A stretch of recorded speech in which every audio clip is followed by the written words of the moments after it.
নমস্কার, আপনারা দেখছেন রূপম টিভি। ভারতীয় পণ্য নিষিদ্ধ করার ডাক দিয়ে বিগত কয়েকদিনে অনেক বাংলাদেশি রাজনীতিবিদই সরব হয়েছেন।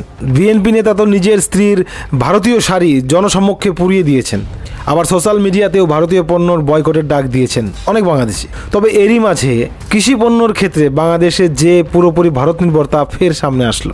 রিপোর্ট অনুযায়ী বিগত কয়েকদিনে বাংলাদেশের উত্তরে অবস্থিত বাংলাবান্ধা স্থল বন্দর দিয়ে সে দেশে গিয়েছে প্রায় 180 টন ভারতীয় পেঁয়াজ।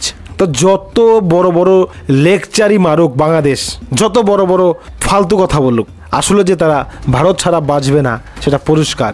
দেখুন, ভারত একটা দায়িত্বশীল দেশ।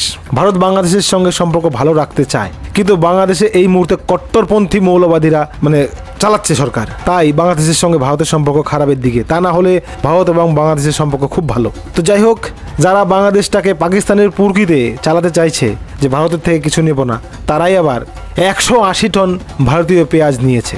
লজ্জা নেই, লজ্জা নেই এদের লজ্জা নেই।